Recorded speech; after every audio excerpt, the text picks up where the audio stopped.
કરશું આખા સેમેસ્ટરમાં એ કઈ વસ્તુ છે? આ એક ચિપ છે જે આપણી 8051 માઇક્રો કંટ્રોલર છે. સારી વસ્તુ એ છે કે આ ભણવાનું એવું નથી કે જે અત્યારે વપરાતું નથી. આ અત્યારે પણ માર્કેટમાં એટલી જ ડિમાન્ડમાં છે. માઇક્રો કંટ્રોલર 8051, ખાલી એના વેરિયન્ટ અલગ અલગ છે. આ જ્યારે બન્યું હતું 1980 ની સાલમાં 81 ની સાલમાં, ત્યારનું વેરિયન્ટ 8051 ને અત્યારના વેરિયન્ટમાં થોડોક ફરક છે, પણ મેઇન કન્સેપ્ટ અને બાકી બધા ફીચર એઝ ઇટ ઇઝ જ છે. એટલે આ માઇક્રો કંટ્રોલરને મદદથી પણ અત્યારે હું એપ્લિકેશન ડેવલપ કરી શકું. મારે એસી નું રિમોટ કંટ્રોલ બનાવવું હોય તો હું આ જ 8051 ની મદદથી બનાવીશ. અને આને તમે મધરબોર્ડ જોડે કમ્પેર કરો તો આની સાઈઝ કેટલી છે? ખાલી આટલી. મધરબોર્ડની સાઈઝ કેવી છે?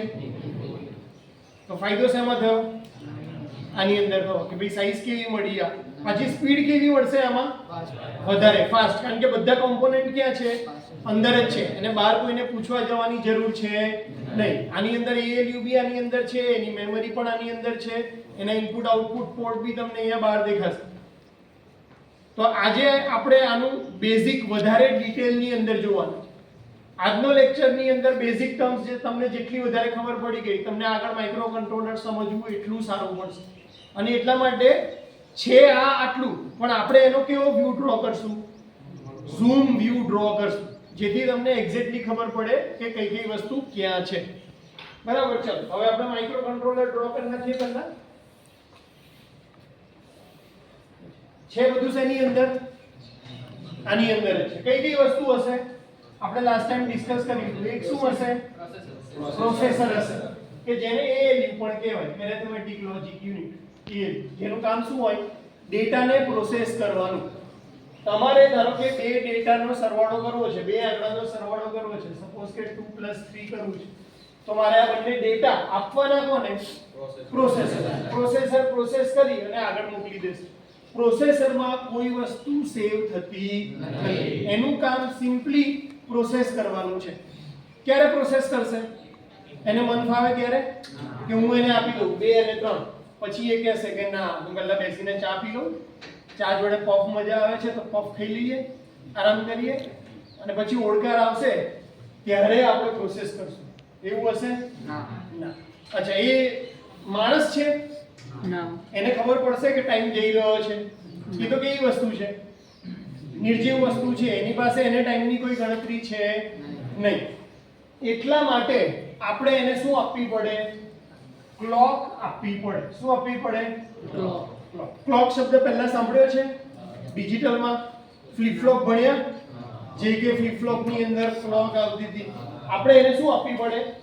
ક્લોક આપવી પડે. આ ક્લોક છે, એના ઉપરથી માઇક્રો પ્રોસેસરને ખબર પડે કે ટાઈમ જઈ રહ્યો છે, કેટલો ટાઈમ પસાર થયો, અને આ ક્લોક જેટલી ફાસ્ટ એટલું તમારું ઓપરેશન કેવું થશે? ફાસ્ટ થશે. એટલે ક્લોકની ફ્રીક્વન્સી કેવી હોવી જોઈએ? વધારે હોવી જોઈએ કે ઓછી હોવી જોઈએ? વધારે. કારણ કે જેટલી વધારે ફાસ્ટ ક્લોક એટલું તમારું ઓપરેશન કેવું? ફાસ્ટ. દરેક પોઝિટિવ એજ ઉપર, એટલે કે અહીંયા ત્યાં પોઝિટિવ થઈ, માઇક્રો પ્રોસેસરને ખબર પડશે કે મારે નવી ઇન્સ્ટ્રક્શનને એક્ઝિક્યુટ કરવાની છે. એટલે જેવી તમે આ અહીંયા હું લખું છું, ધારો કે એડ 2 + 3, ઇન્સ્ટ્રક્શન અલગ છે, તમને અત્યારે સમજ પડે એટલે ખાલી હું લખું છું કે એડ 2 + 3. એટલે પહેલા શું જશે અંદર માઇક્રો પ્રોસેસરમાં? એડ. માઇક્રો પ્રોસેસર એને સમજશે કે આ એડ કરવાનું કે છે. હવે એડિશન કરવાનું હોય તો નેચરલી એના પછી શું આવશે? 2 નંબર આવશે. તો પહેલી સાયકલમાં એને સમજ્યું, બીજી સાયકલમાં એ શું અંદર લેશે? 2, ત્રીજી સાયકલમાં કોને અંદર લેશે? 3, અને પછી ચોથી સાયકલમાં એ બંનેનું શું કરી દેશે? સમ કરી દેશે. તો આ પ્રોસેસ કરવા માટે એને કેટલી સાયકલ લીધી? 4. હવે હું ખાલી 4 હર્ટ્ઝ વાળી જ ક્લોક આપું, 4 હર્ટ્ઝ વાળી ક્લોક આપું, તો એનો મતલબ એ કેટલી સેકન્ડ લેશે? 4 સેકન્ડ લેશે આટલું ઓપરેશન પ્રોસેસ કરવા માટે. ખાલી એને શું કરવાનું છે? એડિશન કરવાનું છે. પણ ટાઈમ કેટલો લીધો? 4. પણ એની જગ્યાએ હું 4 મેગાહર્ટ્ઝ ની ક્લોક આપું તો 4 મેગાહર્ટ્ઝ. મેગા એટલે કેટલા થાય? 4 × 10⁶. તો હવે ટાઈમ કેવો થઈ જશે? બહુ જ ઓછો, કારણ કે એની સ્પીડ કેટલી થઈ ગઈ છે? 1 સેકન્ડમાં 4000 એટલે 4 મેગાહર્ટ્ઝ ફ્રીક્વન્સી એટલે એટલી ઇન્સ્ટ્રક્શન ફેચ કરવાની એની સ્પીડ થઈ ગઈ છે. તો જ્યાં 1 સેકન્ડમાં એ 4000 ઇન્સ્ટ્રક્શન ફેચ કરતો હોય તો અત્યારે તારે કેટલી કરવાની છે ખાલી? તો સુપર ફાસ્ટ એની સ્પીડ કેવી થઈ જશે? Super fast. અત્યારના જે પ્રોસેસર છે એ કેટલા મેગાહર્ટ્ઝ ઉપર ચાલે છે કે ગીગાહર્ટ્ઝ ઉપર? અત્યારે જો તમે કોમ્પ્યુટર લેવા જાઓ તો એની સ્પીડ કેટલી હોય છે? 3.9 ગીગાહર્ટ્ઝ. કેટલી? ગીગાહર્ટ્ઝ. 10^12 ગીગાહર્ટ્ઝ. એટલે કે એક જ સેકન્ડમાં એ આટલી બધી ઇન્સ્ટ્રક્શન પ્રોસેસ કરી શકે. અને એટલા માટે જેટલી ક્લોક ફાસ્ટ એટલું તમારું ઓપરેશન કેવું હોય? ફાસ્ટ થાય. આપણું જે 8051 છે માઇક્રો કંટ્રોલર એ 12 મેગાહર્ટ્ઝ ઉપર કામ કરે. કેટલા? 12 મેગાહર્ટ્ઝ. 12 મેગાહર્ટ્ઝ એટલે જોવા જઈએ તો કેટલી થાય? 12 × 10⁶ એટલે 12 પછી 1 2 3 4 5 6 કેટલા થાય? એકમ, દશક, 100, હજાર, 10,000, લાખ, 10 લાખ, કરોડ. 1 કરોડ ને 20 લાખ ઇન્સ્ટ્રક્શન એક સેકન્ડમાં પ્રોસેસ કરવાની આની તાકાત છે. ખ્યાલ આવે છે? ધારો કે આપણે એવું લખ્યું હોય કે એડ 2 સબટ્રેક્ટ 3 જેટલી પણ, તો આ એક ઇન્સ્ટ્રક્શન થઈ. આવી કેટલી ઇન્સ્ટ્રક્શન પ્રોસેસ કરી શકે? 1 કરોડ અને 20 લાખ ઇન્સ્ટ્રક્શન. કેટલી ફાસ્ટ સ્પીડ થઈ તમે વિચારો કે તમે પ્રોગ્રામ ગમે એટલો લાંબો લખ્યો હોય એ કેટલી સેકન્ડમાં એક્ઝિક્યુટ કરી દેશે? એટલો મોટો પ્રોગ્રામ હોવાનો છે આપણો, તો એની સ્પીડ કેટલી થઈ? આટલી ફાસ્ટ. એ શેના લીધે પોસિબલ થઈ? કારણ કે આપણે ક્લોક કેવી રાખી છે? ફાસ્ટ. તો 8051 ને શેની જરૂર પડે છે? ક્લોકની જરૂર પડે છે. આપણે લોકો માણસો છીએ તો આપણને ખબર પડે કે કોઈ એવું કહે કે 3 સેકન્ડ બોલવાનું છે, બરાબર? તો 3 ગણવાના છે 3 સેકન્ડમાં, તો હું શું બોલીશ? 1 2 3. કેમ? કારણ કે હ્યુમન બીઈંગ તરીકે મને ખબર પડે છે કે ટાઈમ આ રીતે જાય છે, પણ માઇક્રો કંટ્રોલરને ખબર પડતી. માઇક્રો કંટ્રોલરને ટાઈમ વિશે માહિતગાર કોણ રાખે છે? ક્લોક. એટલે ક્લોક જરૂરી છે. જો ક્લોક ના હોય તો માઇક્રો કંટ્રોલર શું થઈ જાય? કશું જ કામનું નહીં. તમારા બધા જ કોમ્પોનન્ટ હોય પણ જો તમે એને ક્લોક સપ્લાય કાપી નાખો તો એ કઈ કામ કરી શકે? કોમ્પ્યુટરમાં આપણે પાવર સેવિંગ મોડ આવે છે, મોબાઈલમાં પાવર સેવિંગ મોડ આવે છે કે 30 સેકન્ડ ઇનએક્ટિવેટ થાય પછી સ્ક્રીન શું થઈ જાય છે? બંધ. તો એ વખતે બેઝિકલી થાય છે શું? કયો સપ્લાય ઉડી જાય છે? ક્લોકનો સપ્લાય ટેમ્પરરી કટ કરના. ક્લોક બંધ છે તો બધા ઓપરેશન કેવા થઈ જશે? બંધ.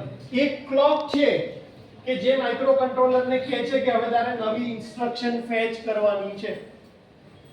ચાલો, એટલે સૌથી પહેલી આપણે શું ડિસ્કસ કર્યું કે ભાઈ એક શું હશે? પ્રોસેસર હશે જેનું કામ પ્રોસેસ કરવાનું છે. પ્રોસેસ ક્યારે કરવી, ઇન્સ્ટ્રક્શન ક્યારે એક્ઝિક્યુટ કરવું એ એને કોણ કહેશે? ક્લોક કહેશે. ચાલો, બીજું આપણે લાસ્ટ ટાઈમ જોયું હતું કે એની અંદર બીજું શું હશે? અહીંયા મેમરી. કેટલા ટાઈપ હશે? કયા કયા? એક હશે રેમ, એક હશે રોમ. રેમ ને આપણે ડેટા મેમરી કહેતા કે જે પણ ડેટા હોય એ તમારો બધો ક્યાં સ્ટોર થશે? રેમમાં. ધારો કે તમારું એસી નું રિમોટ છે, એમાં તમે ચાલુ કરો તો ઉપર તમને ટેમ્પરેચર લખાયેલું દેખાય છે. તો એ ટેમ્પરેચર છે એ તમારું શું છે? ડેટા. પણ એ કઈ રીતે? તમે પ્લસ દબાવો તો આગળ ટેમ્પરેચર વધવું જોઈએ, માઇનસ દબાવો તો ટેમ્પરેચર ડિક્રીઝ થવું જોઈએ. એ માટેનો શું છે? પ્રોગ્રામ. તો પ્રોગ્રામ ક્યાં સ્ટોર થયેલો હોય? રોમમાં. ડેટા ક્યાં હોય? રેમમાં. WhatsApp શું છે? પ્રોગ્રામ. WhatsApp ની અંદર ઇમેજ છે એ શું છે? ડેટા. ઇમેજ ક્યાં સ્ટોર થઈ હશે? રેમમાં. WhatsApp નો પ્રોગ્રામ ક્યાં સ્ટોર થશે? રોમ. બીજું આપણને એની કેપેસિટી ખબર હોવી જોઈએ કે ભાઈ માઇક્રો કંટ્રોલરની કેપેસિટી કેટલી છે? 8 બીટનું ALU છે. કેટલા બીટનું? 8 બીટ. એટલે કે એક સાથે એ કેટલા બીટ પ્રોસેસ કરી શકશે? 8 બીટ. બીટ એટલે શું? 1 0 1 0 0 1 0 1. આને કહેવાય 8 બીટ. એક સાથે એ આવો ડેટા લઈ શકશે. કેમ? કારણ કે કોમ્પ્યુટર આખું કઈ લેંગ્વેજમાં કામ કરે છે? પોતે બાઇનરી. 0 અને 1. એના સિવાય એને બીજી કઈ ખબર પડતી નથી. એટલે કે તમારો ડેટા જે ALU માં આવશે એ કેટલા બીટનો હશે? 8 બીટનો ડેટા હશે. કેટલાનો? 8 બીટનો. કેમ 8 બીટનો? કારણ કે ALU ની કેપેસિટી કેટલી રાખી છે? 8 બીટ વાળી રાખી છે. સારું. ત્રીજી વસ્તુ કઈ હશે? ઇનપુટ આઉટપુટ પોર્ટ, કે જેના ઉપર તમે શું કનેક્ટ કરી શકો? ડિસ્પ્લે કનેક્ટ કરી શકો, બટન્સ કનેક્ટ કરી શકો. ઇનપુટ અથવા આઉટપુટ. ઇનપુટ તરીકે લેવું હોય, આપણે ગયા વખતે હ્યુમન બીઈંગ નું એક્ઝામ્પલ લીધું હતું કે ભાઈ હું પોતે એક માઇક્રો કંટ્રોલર છું, મારું મગજ છે એ શું છે? ALU છે. બરાબર. મગજની અંદર જે ડેટા મારો યાદદાસ્ત બધી સ્ટોર થઈ છે કે જેના લીધે અહીંયા આપણે લેક્ચરમાં આવ્યો, ધારો કે મેમરી જ ના હોય તો હું શું કામ અહીંયા સુધી ઉપર આવું? તમે બધા શું કામ અહીંયા આયા? કેમ? આપણી પાસે શું છે? મેમરી છે. મેમરી ના હોત તો સવારે આંખ ખુલે ને બેસવાનું શાંતિ, કે કોઈ રોમ અપલોડ કરે કે રેમ અપલોડ કરે તો આપણે ચાલુ થઈ. જો આપણી મેમરી જ ના હોત તો વિચારો કેટલું સારું. અથવા માણસમાં જ મેમરી અપલોડ ને ડાઉનલોડ થતી હોત તો હું તો શાહરુખ ખાનનો પ્રોગ્રામ અપલોડ કરું કે લેને ભાઈ સવારે ઉઠીને શાહરુખ ખાન. આપણે બધા શું છીએ? છેલ્લે આપણી મેમરીનું પ્રોડક્ટ છીએ. જેવી આપણી મેમરી, જો કોઈને મેમરી પ્રોગ્રામ કરતા આવડી જાય તો કેટલું સારું. હાઈટ પ્રમાણે તો અમિતાભ બચ્ચન કરવું જોઈએ મારે, કે હા અમિતાભ બચ્ચન જેવું લાગે, ખાલી એક ફ્રેન્ચી એ કરી દેવાનું, થોડી દાઢી વધારવું. બરાબર. તો આપણે જે છીએ એ બધું શેના લીધે થઈ રહ્યું છે? આપણી મેમરીના લીધે છે. અને એટલા માટે મેમરી પણ કેવો કોમ્પોનન્ટ છે? બહુ ઇમ્પોર્ટન્ટ કોમ્પોનન્ટ છે. એમાં કેટલા ટાઈપ પડ્યા? રેમ અને રોમ. હવે એની સાઈઝ પણ કંઈક લિમિટેડ હશે કે કેટલી વસ્તુ એમાં સ્ટોર કરી શકીએ. તો રેમ છે એ કેટલાની છે? 128 બાઇટ્સ. બાઇટ લખું છું 128 બાઇટ. હવે બાઇટ વાળું કન્વર્ઝન પણ જુઓ કે ભાઈ એક બાઇટ બરાબર કેટલા બીટ? 8 બીટ હોય. એટલે રેમની કેપેસિટી કેટલી છે? 128 બાઇટ્સ. રોમની કેપેસિટી કેટલી છે? 4 KB. 1024 2048 અને 4096. એટલે ખરેખર જોવા જઈએ તો આટલા થાય 4096 બાઇટ્સ. એટલે કેપેસિટી કોની વધારે રાખી છે આપણે? રોમની. રેમની કેપેસિટી કેવી રાખી છે? ઓછી રાખી છે. કેમ ઓછી રાખી છે રેમની કેપેસિટી? કારણ કે રેમ શેના માટે યુઝ થાય છે? કઈ વસ્તુને સ્ટોર કરવા? ડેટાને સ્ટોર કરવા માટે યુઝ થાય. હવે ડેટામાં શું શું આવી શકે? સૌથી પહેલું તો શરૂઆત જ ક્યાંથી થાય કે ભાઈ માઇક્રો કંટ્રોલર આપણે બનાવીએ છીએ એપ્લિકેશન સ્પેસિફિક. ધારો કે માઇક્રોવેવ ઓવન છે, એની અંદર મારે શું દેખાડવાનું છે? તો કે એક ટેમ્પરેચર દેખાડવાનું છે, એક ટાઈમર દેખાડવાનું છે કે કેટલા ટાઈમ માટે મારે વસ્તુ જે જમવાનું અંદર મૂકીએ છે એને રોલ કરવાનું છે. ટેમ્પરેચર દેખાડવા માટે તમને જોઈએ 1 બાઇટ. વસ્તુને રોટેટ કરો છો, ટાઈમર છે એના માટે તમને જોઈએ 1 બાઇટ. તો વધીને 10 થી 12 બાઇટમાં તો તમારા રેમની અંદર કામ થઈ જશે. એની જગ્યાએ આપણને તો કેટલું મળે છે? 128 બાઇટ. એટલે કે જુદા જુદા 128 વેરિયેબલ આપણે સ્ટોર કરી શકીએ. એટલાની કોઈ દિવસ જરૂર પડવાની છે. ભલે દેખાવમાં ડેટા કેટલો લાગે નાનો, કે 4 KB. 4 KB એટલે શું? પણ જો તમે પ્રોગ્રામને રીતે જુઓ તો તમને કેટલી વસ્તુ, કેટલા બાઇટ્સ મળે છે? 4096 બાઇટ્સ. અચ્છા, મેમરીને આપણે થોડું વધારે ડિટેલમાં સમજીએ કે ભાઈ આ ક્લાસરૂમ છે એને હું મેમરી ગણું છું કે આખી આ શું છે? મેમરી. તમે બધા શું છો? ડેટા. તમે બધા શું છો?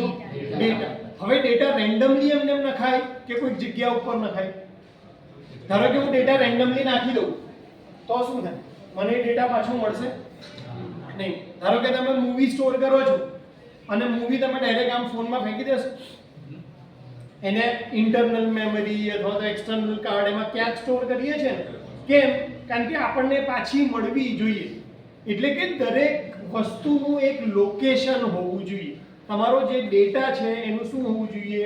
લોકેશન હોવું જોઈએ. કે મારે કેવું હોય કે ઋષિકેશ, ધારો કે હું નીચે છું અને એવું કહું કે ઋષિકેશને બોલે, તો કોઈ થર્ડ પાર્ટીને ખબર પડશે કે ક્યાં બેઠો છે, કોણ છે? એના કરતાં હું એને એવું કહું કે ભાઈ તું ક્લાસમાં એન્ટર થાય અને 6ઠ્ઠી બેન્ચ ઉપર જે છોકરો પહેલા બેઠો છે એ શું છે? ઋષિકેશ છે. તો દરેક ડેટાનું શું હોવું જોઈએ? લોકેશન, અથવા તો લોકેશનનું એડ્રેસ હોવું જોઈએ. એટલે મેમરીમાં 2 પાર્ટ પડશે.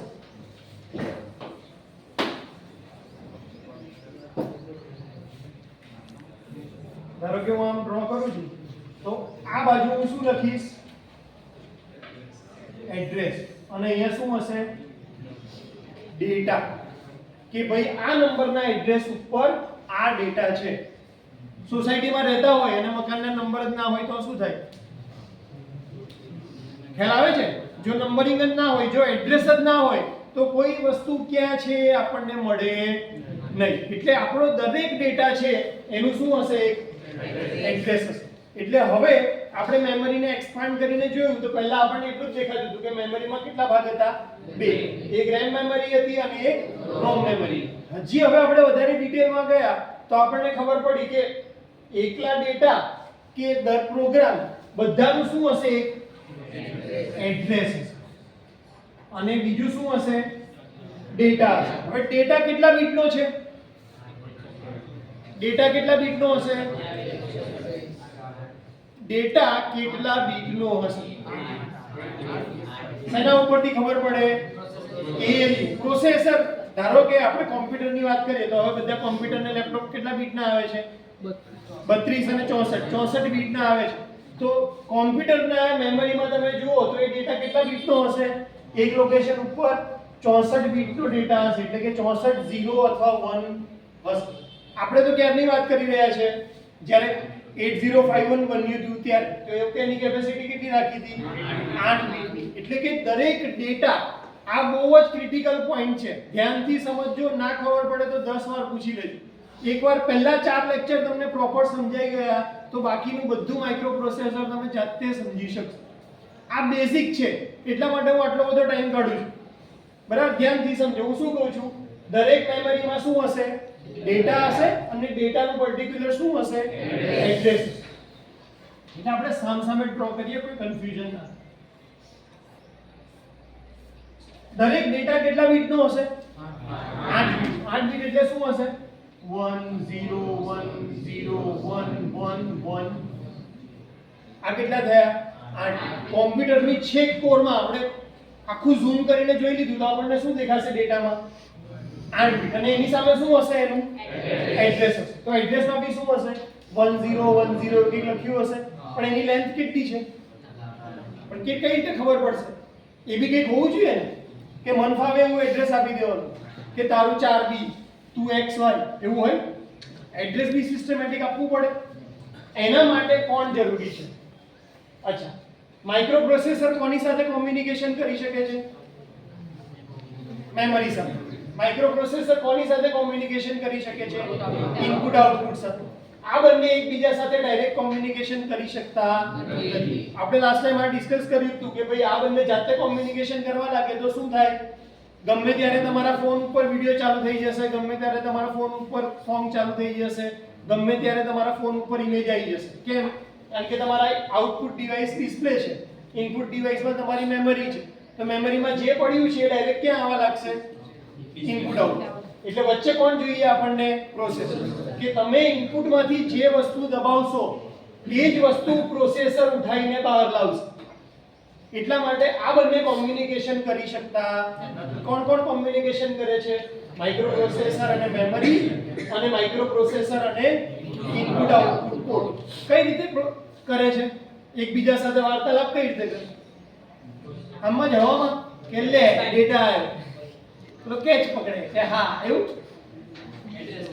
હે એના માટે આપણે શું લખવું પડે આપણે એક જગ્યાએથી બીજી જગ્યાએ જવું હોય તો જેવી રીતે બસ વાપરીએ ને એવી રીતે બસ હોય શેની અંદર 8051 માં કોની કોની વચ્ચે બસ હશે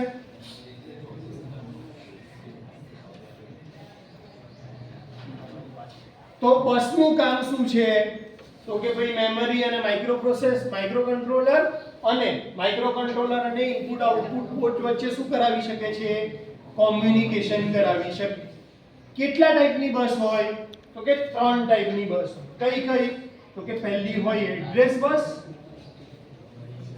બીજી હોય ડેટા બસ અને ત્રીજી હોય કંટ્રોલ બસ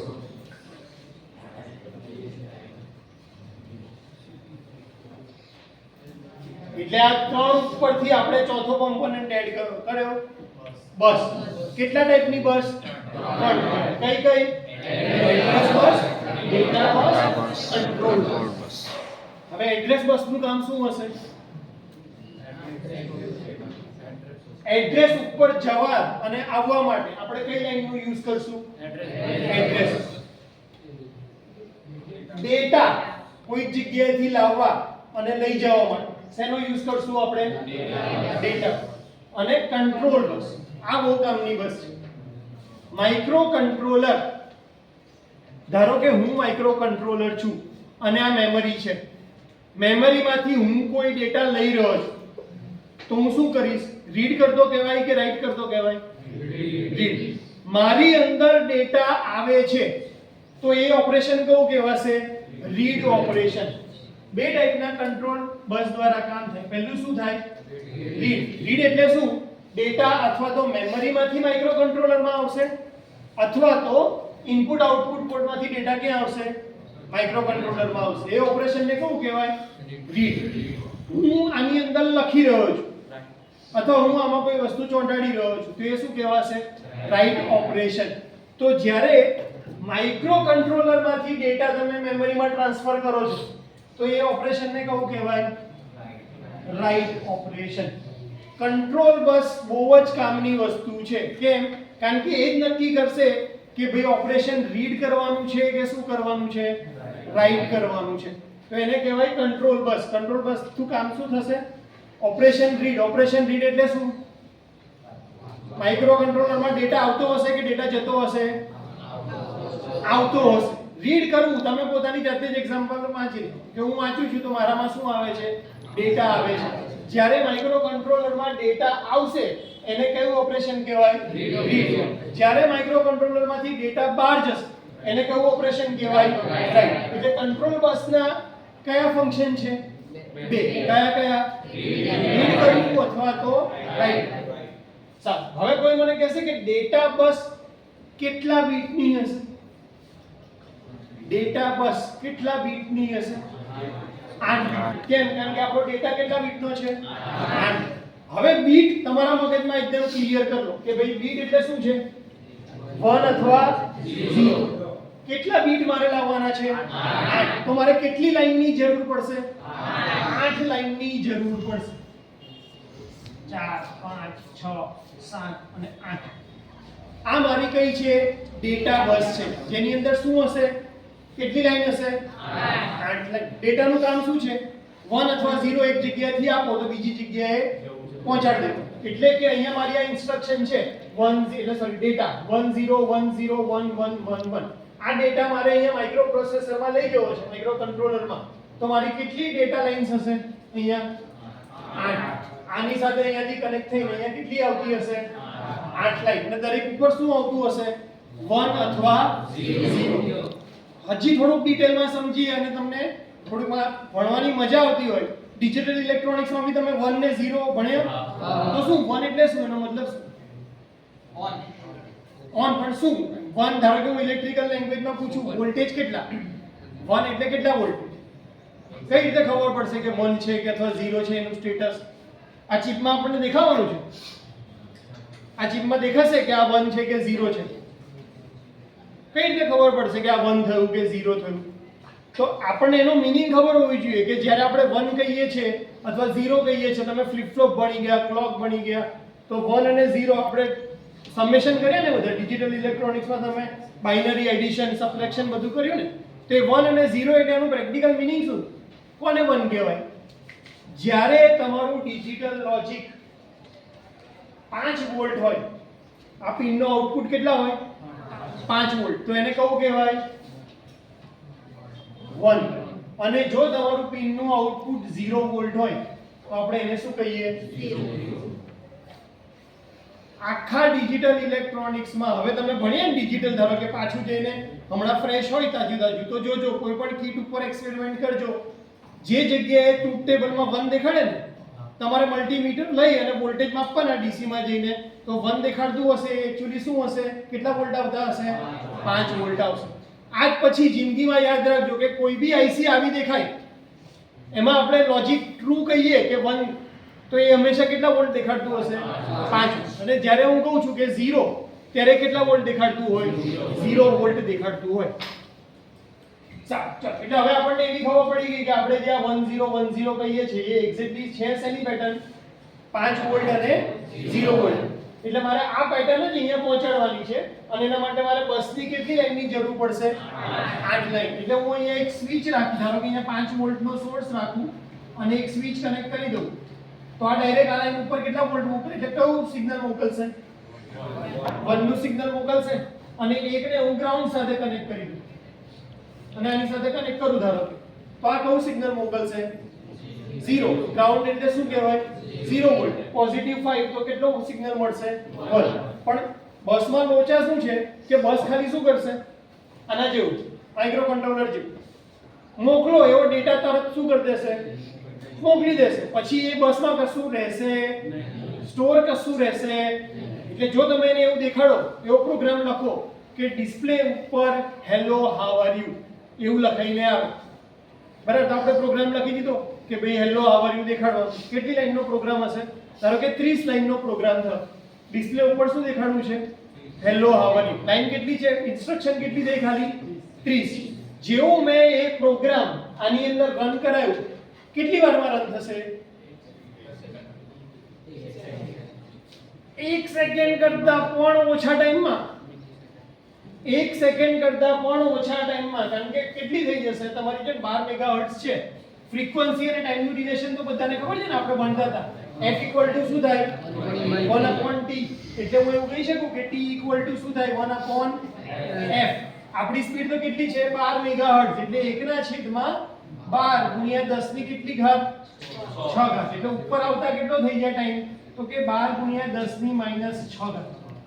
એટલે કે 12 માઇક્રો સેકન્ડની અંદર એ એક્ઝિક્યુટ કરી દેશે. કેટલી લાઈન? 1,20,00,000 લાઈન. આપણે તો કેટલી લખી છે ખાલી? 30. તો કેટલો ટાઈમ લેશે? આપણે ખબર બી નહીં પડે. આપણે ક્લિક કર્યો એની પહેલા તો એનું કાઉન્ટિંગ પતી ગયું હશે, એને પ્રોગ્રામ રન કરી નાખ્યો અને ડેટા ક્યાં મોકલી દીધો હશે? ડિસ્પ્લે પર મોકલી દીધો. અને મોકલી અને ડેટા જતો બી રહ્યો હશે ડિસ્પ્લેમાંથી ને આપણને ખબર બી નહીં પડે. હા, સિવાય કે પેલો આપણે ફ્લેશ હોઈએ ને સ્લો વર્ઝનમાં આપણે જોઈ શકીએ કે હા ડેટા જાય છે, ડિસ્પ્લે ઓન થયું, પણ એવું રિયલ લાઈફમાં છે. એટલે એ ડેટાને આપણે પકડી રાખવો પડે. ક્યાં? પોર્ટ ઉપર. કારણ કે આપણે આઉટપુટ ડિવાઇસ ક્યાં કનેક્ટેડ હશે? બધી આ પોર્ટ ઉપર. એટલે પોર્ટ સાથે મેં શું મૂક્યું હોય? લેચ. લેચ ભણવામાં આવતું હતું? ના. ફ્લિપ ફ્લોપ ભણ્યા હોય તો લેચ ના ખબર હોય તો વાંધો નહીં, આપણે બ્રીફમાં ડિસ્કસ કરી દઈએ કે દરેક પોર્ટ માં ડેટા પકડી રાખવા માટે આપણે શેનો યુઝ કરીએ છીએ? લેચનો યુઝ કરીએ છીએ. લેચ એટલે કે પકડવું. તો તમે જે ડિસ્પ્લેમાં જોઈ રહ્યા છો, આપણો આ જે ફોન છે આની બી ફ્રીક્વન્સી કેટલી છે? બહુ જ વધારે. તમને એવું લાગે છે કે તમે ઇમેજ ઉપર ક્લિક કરો છો અને ઇમેજ ત્યાં ને ત્યાં રહે છે, તો એ કેમ રહે છે? કારણ કે પાછળથી એને કોને પકડી રાખી છે? જો લેચ જ કાઢી નાખો તો તમે આમ અડ્યો ને તમને એવું થાય કે થતું કેમ નથી? જ્યારે બેકગ્રાઉન્ડમાં શું થઈ ગયું હોય? ઇમેજ એટલી ફાસ્ટ આવીને જતી રહી હોય. આપણી આંખની સેન્સિટિવિટી એટલી છે જ નહીં કે એટલી ફાસ્ટ વસ્તુ આપણે ઓબ્ઝર્વ કરી શકીએ. એટલું ખતરનાક ક્રેઝી. અને આ તો 1980 ની વાત કરું છું, જ્યારે સ્પીડ ખાલી કેટલી છે? 12 મેગાહર્ટ્ઝ. તો તમે નવા કોમ્પ્યુટરમાં તો વિચારો કે ગીગાહર્ટ્ઝ છે, તો અબજો લાઈન એક સાથે પ્રોસેસ કરવાની એની સ્પીડ છે, બરાબર? એટલે આપણે તકલીફ હવે આ કે ભાઈ આ ડેટા બસ આપણી કેટલી હશે? કેટલા લાઈનની હશે? 8. એટલે આમાંથી 8 લાઈન, એક પિન. કેટલી પિન છે ટોટલ? 40 પિનની આઈસી છે. 8051 છે ને, એ કેટલી પિનની આઈસી છે? 40. 40 માંથી 8 લાઈન તો શેના માટે વપરાતી હશે? ડેટા માટે. શેના માટે? ડેટા માટે. હવે વચ્ચે બીજું કયું? એટલે કંટ્રોલ બસમાં તો કેટલી લાઈન હશે? 2. કઈ? રીડ અને રાઈટ. ડેટા બસમાં કેટલી લાઈન હશે? 8 લાઈન હશે. જેનું કામ શું હશે? ડેટા લઈ જવાનો. ક્યાં? મેમરીથી પ્રોસેસર. એના માટે કેટલી? અને બીજી કઈ હશે? પ્રોસેસરથી IO પોર્ટ. કેમ? તમે જે ડેટા આપશો એ ડેટા પણ ક્યાં લઈ જવાનો છે? અંદર લઈ જવાનો છે. એટલે ડેટા બસ ક્યાં હશે? અહીંયા હશે. અને બીજું ક્યાં હશે? અહીંયા. સારું. અચ્છા, આ 8 લાઈનની જે હું વાત કરું છું, આ 8 લાઈન, આની અંદર અત્યારે આમાંથી કોઈ ડેટા બસની લાઈન હશે નહીં. કેમ? કારણ કે આ બધી તો ક્યાં છે? આ બધું તો ક્યાં છે? આની અંદર ઇન્ટરનલી જ કનેક્ટેડ છે. RAM, માઇક્રોપ્રોસેસર અને પોર્ટ. એટલે બસ બી ક્યાં કનેક્ટેડ છે? અંદર. પણ જો હવે મારે કોઈ એક્સટર્નલ મેમરી કનેક્ટ કરવી છે, કારણ કે આની સાઈઝ તો કેટલી છે? 4 KB ને આ RAM કેટલી છે? 128. ધારો કે મારે વધારે મેમરીની જરૂર પડી તો મારે શું કરવું પડશે? એક્સટર્નલ મેમરી કનેક્ટ કરવી પડશે આની સાથે. ફોનમાં બી આપણે શું કરીએ છીએ? વધારે મેમરીની જરૂર પડે તો શું કનેક્ટ કરીએ છીએ? External memory. પણ એ મેમરી આનો પાર્ટ છે નહીં. તમારે ક્યાં કનેક્ટ કરવી પડશે? એને બહાર. જો તમે એને બહાર કનેક્ટ કરશો તો આમાંથી 8 લાઈન શેના માટે જતી રહેશે? ડેટા માટે. ખ્યાલ આવે છે હું શું કહું છું? ઇન્ટરનલ મેમરી જ્યારે તમે યુઝ કરો છો, કઈ મેમરી? Internal memory. ત્યારે આમાંથી ડેટા કે એડ્રેસમાં કોઈ લાઈન જવાની છે નહીં. કેમ? કારણ કે એ કેવી કનેક્ટેડ છે? અંદર બનેલી છે. બસ એની અંદર બનેલી છે, એટલા માટે એમાં જરૂર પડશે નહીં. પણ જેવી મેં એક્સટર્નલ મેમરી યુઝ કરી તો આમાંથી 8 પિન શેમાં જતી રહેશે? એ ડેટા માટે. કોની સાથે કનેક્ટ કરવા માટે? એક્સટર્નલ મેમરી સાથે કનેક્ટ કરવા માટે. સારું. બીજી આવે એડ્રેસ બસની લાઈન. કેટલી લાઈન છે ખબર છે? 16 બીટ. કેટલા છે?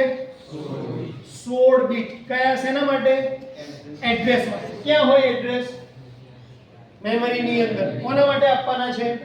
ડેટા માટે આપવાના છે. હવે કેટલી છે? કેટલા બીટનું છે? 16. આનો મતલબ શું થયો?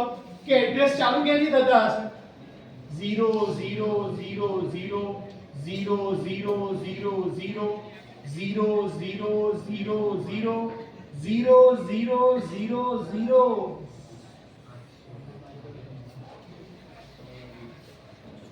સાહેબ ગાંડા થઈ ગયા છે.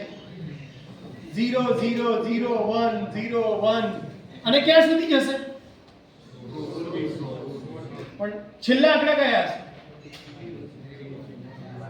છેલ્લા 12 શું હશે? 1. બધા એટલે કયા? 1 1 1 1 1 1 1 1 1 1 1 1 1 1. હવે હું તમને એવું કહું કે તું જઈને 0 0 0 0 0 1 0 1 1 0 1 0 1 1 1 1 એ એડ્રેસ ઉપર જે ડેટા છે એને લઈએ તો તમે શું કહેશો? સાહેબ છોડો, ડિપ્લોમા છોડો છું, હું તો ચાલ્યો ઘરે. જો મારે આવું જ ભણવાનું હોય 0 1 0 1 તો આપણો કોઈ દિવસ આપણે બેનો મેળ પડશે.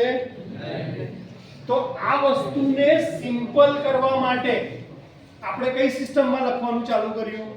હેક્સાડેસિમલ. એટલે પહેલા જે વસ્તુ 16 બીટ થી લખાતી હતી, હવે આ 4 આની જગ્યાએ હું શું લખી દઈશ? 0 0 0 અને 0. અને હેક્સાડેસિમલ માં છેલ્લો શું આવશે? આની જગ્યાએ F F F. હવે હું એવું કહું કે 0128 નંબરના એડ્રેસ ઉપરથી જઈ અને ડેટા લઈએ તો તમે કહેશો કે હા આ બરાબર છે. આ એક સમજ પડે એવી વ્યાજબી વાત તમે કરો છો કે 0128 પણ નંબર કયો છે? હેક્સાડેસિમલ. એટલે એડ્રેસ લાઇનની ઉપર તમે જ્યાં બી નંબર બધા વાંચશો એ બધા નંબર કયા છે? હેક્સાડેસિમલ. કેટલા આંકડાના હશે? 4. કેમ? કારણ કે આપણે કઈ સિસ્ટમ યુઝ કરી રહ્યા છે? હેક્સાડેસિમલ. અધરવાઇઝ તો આપણે ક્યાં ગાંડા થવાના હતા? હવે વિચારો 0 0 પહેલું એડ્રેસ કયું હશે? તો કે 0 0 આપણે લખું છે મજા કરીએ ઉભા રહેજો થોડી. ખાલી એડ્રેસની વાત કરીએ. તમને હેક્સાડેસિમલ માટે માન થઈ જશે. સાથે સાથે એ પણ ખબર પડશે કે જો આ સબ્જેક્ટ લાઇટલી લેશો તો કઈ સમજ પડવાની છે. આ એકદમ કોર ફંડામેન્ટલ છે જે પહેલા 4 લેક્ચર છે એમાં તમારા બધા ટર્મિનોલોજી એકદમ ક્લિયર થઈ જવા જોઈએ કે ભાઈ તમે એડ્રેસ સાંભળો એટલે તમારા દિમાગમાં કેટલા આંકડા આવવા જોઈએ? 4 આંકડા આવવા જોઈએ હેક્સાડેસિમલ. ડેટા સાંભળો એટલે તમારા દિમાગમાં કેટલા બીટ આવવા જોઈએ? 8. તો એને હેક્સાડેસિમલમાં કેટલા વાર રિપ્રેઝન્ટ થશે? 2 માં. એટલે જો હું આમ લખ્યા 1 2 3 4 5 6 7 8 9 10 11 12 13 14 15 16. આ પહેલું એડ્રેસ હશે. મેમરી સ્ટાર્ટ થશે ને ત્યાં પહેલું એડ્રેસ. બીજું શું હશે? 0 0 0 0 0 0 0 0 0 0 0 0 0 1. ત્રીજું શું હશે? 0 0 1 0. ચોથું એડ્રેસ શું હશે? 0 0 1 1. પછી શું હશે? 1 0 0 1 0 1. આવી રીતે જતા જશું આપણે અને છેલ્લે ક્યાં જઈને અટકશું? તો કે 1 1 1 1 1 1 1 1 1 1 1 1 1 1 1 1.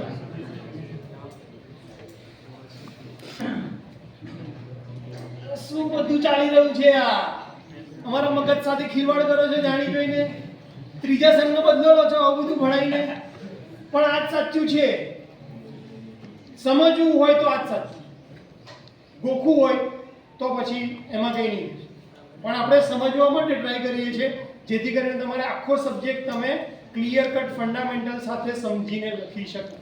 એટલે એક વસ્તુ બધાના દિમાગમાં ક્લિયર થઈ કે એડ્રેસ કેટલા બીટના હશે?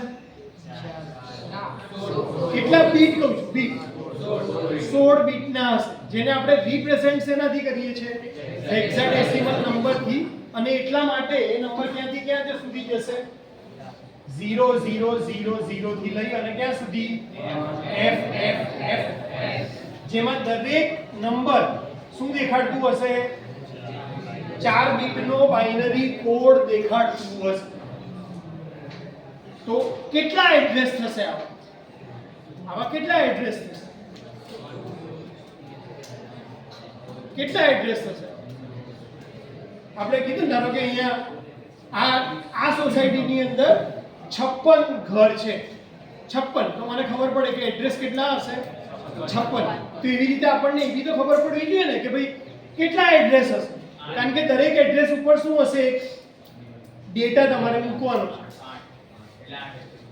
ખાલી 8 જો હજી તો વિચાર, આ એક એડ્રેસ છે એટલે અહીંયા એક લોકેશન, બીજું એડ્રેસ બીજું લોકેશન ડેટામાં, ત્રીજું એડ્રેસ ત્રીજું લોકેશન, ચોથું એડ્રેસ ચોથું. કેટલા થાય ખબર છે? 216. કેમ મેં 16 કીધું? ધારો કે એક બીટ હોત, એડ્રેસ લાઈન કેટલાની હોત? 1 બીટ. તો કેટલા લોકેશન અવેલેબલ થાત? કોઈ મને કહેશે? જો એકદમ કેટલા હોય? 5 મિનિટ લેજો, પણ આ બહુ જ કામનો એટલે ખતરનાક કામનો પોઈન્ટ છે. ધ્યાનથી સમજવા જેવો છે. હું એવું કહું છું કે મારી એડ્રેસ લાઈન કેટલા બીટની છે? હવે એવું કહું છું કે 1 જ બીટની છે. અહીંયા એક્ચ્યુઅલમાં 16 છે, પણ અત્યારે હું શું કહું છું કે મેં સ્ટાર્ટ કરી અને માઇક્રો કંટ્રોલર બનાવવાનું ચાલુ કરીને મેં એડ્રેસ લાઈન કેટલા બીટની રાખી? 1 જ. તો મને કેટલા અલગ અલગ લોકેશન મળશે? 2. કયા? 0 અને 1. કે ભાઈ મારી એડ્રેસ લાઈનમાં પહેલું એડ્રેસ કયું હશે? 0 અને બીજું કયું હશે? 1. કારણ કે એક બીટ થી કેટલા કોમ્બિનેશન પોસિબલ છે? ખાલી 2. હવે હું એવું કહું કે મારી પાસે 2 બીટની એડ્રેસ લાઈન છે, તો કેટલા લોકેશન થશે? 4. કયા? કે 0 0 0 1 1 0 અને 1 1. એટલે હવે મારા એડ્રેસ કેટલા થઈ ગયા? એડ્રેસની સંખ્યા 4. કેટલા બીટ ઉપર? 2 બીટ. હવે હું એવું કહું કે મેં 3 બીટની એડ્રેસ બસ બનાવી તો 8. જોઈ લઈએ. 0 0 0 0 0 1 0 1 0 0 1 1 1 0 0 1 0 1 1 1 0 1 1 1. 1 2 3 4 5 6 7 અને 8. કારણ કે બધું બાઇનરી ફોર્મેટમાં જાય છે એટલે આપણા એડ્રેસની સંખ્યા પણ કઈ રીતે વધે છે? 2 1. એક એડ્રેસ હોય તો કેટલા લોકેશન મળ્યા? 2. 2 બીટ હોય તો કેટલા લોકેશન મળે? 4. 3 હોય તો કેટલા મળે? 8. ખ્યાલ આવે છે? એડ્રેસ બીટની સંખ્યા નક્કી કરશે કે આપણા ટોટલ કેટલા એડ્રેસ થાય છે. આપણા કેટલા એડ્રેસ છે ટોટલ? 2 ની કેટલી ઘાત? 16. કારણ કે એડ્રેસ બીટ કેટલા છે? આપણે કેટલાની આપણી એડ્રેસ બસ છે? 16 બીટ. એટલે આપણે કેટલા લોકેશન મળશે? 2^16. કેટલા થાય? 65536. 2^10 વત્તા 2^6. 2^16 કેટલા થાય? 2 ની 10 ઘાત વત્તા 2 ની 6 ઘાત. 2 ની 10 ઘાત એટલે કેટલા થાય? 1024. અને 2^6 એટલે કેટલા થાય? 64. એટલે આને તમે કરો તો આવશે 64536 લોકેશન. કેટલા? 65536. કોઈને કદાચ ખ્યાલ ના આવે તો આપણે કઈ રીતે લઈએ કે ભાઈ 2 4 8 16 32 64 128 256 512 1024 2096 4092 16384 32768 અને છેલ્લે આવે 65536 1836 બરાબર. આ છે એટલે આપણને કેટલા લોકેશન મળ્યા? 65536. એનો મતલબ કે આપણા એડ્રેસ લાઈન થી આપણને મેમરીમાં ટોટલ કેટલા ખાના મળ્યા? 1 થી ચાલુ કરીને ક્યાં સુધી અટક્યા છેલ્લે આપણે? 65536. આટલા અલગ અલગ એડ્રેસીસ મળ્યા જેને આપણે રિપ્રેઝન્ટ કયા નંબરથી કરીએ છીએ? 0000 અને છેલ્લે કયું? દરેક એડ્રેસ ઉપર શું સ્ટોર હશે? ડેટા. કેટલા બીટનો? 8 બીટનો ડેટા હશે. દરેક એડ્રેસ ઉપર શું સ્ટોર હશે? ડેટા. કેટલા બીટનો? 8 બીટનો. એને આપણે કેટલા નંબરથી રિપ્રેઝન્ટ કરશું? 2 બીટ. ખ્યાલ આવે છે? 0000. આના માટે હું શું લખીશ? 0 0000. આના માટે શું લખીશ? 0. એટલે જો તમે જ્યારે પણ માઇક્રો કંટ્રોલરની બુક વાંચશો તો તમને એમાં એડ્રેસમાં હંમેશા કેટલા આંકડા દેખાતા હશે? 4. અને ડેટામાં હંમેશા કેટલા આંકડા દેખાતા હશે? 2. કારણ કે ડેટા કેટલા બીટનો છે? કેટલા બીટ? 8. એડ્રેસ કેટલા બીટનું છે? 16. એટલે ડેટા હંમેશા કેટલાથી દેખાશે? 4. ડેટા 2 અને એડ્રેસ હંમેશા કેટલાથી દેખાશે? આ બહુ જ બેઝિક છે સમજવા માટે કે અહીંયા સારું કેમ 2 દેખાડે છે બુકમાં, અહીંયા કેમ 4 દેખાડે છે, કઈ જ ખબર નહીં પડે. જો આ તમારા ફંડામેન્ટલ ક્લિયર નહીં હોય તો તમને બુકમાં એવું લાગશે કે આ તો ગાંડા કાઢે છે. અને બુકમાં બીજું શું કર્યું છે કે તમને નંબર બધા કયા આપ્યા હશે? 1 2 3 4 અથવા 5 7 6 2. એટલે આપણને શું લાગે કે આ કયા નંબર છે? ડેસિમલ. પણ ભૂલે ચૂકે કોઈ તમને આવી ઇન્સ્ટ્રક્શન આપી દે કે 10A1 ઉપર ઓપરેટ કરો અને તમારા ફંડા ક્લિયર ના હોય તો આપણે કન્ફ્યુઝ થઈ જઈએ કે આ સારું એ આવ્યું ક્યાંથી. પણ હવે આપણને ખબર છે કે આ કયો નંબર છે? Hexadecimal number.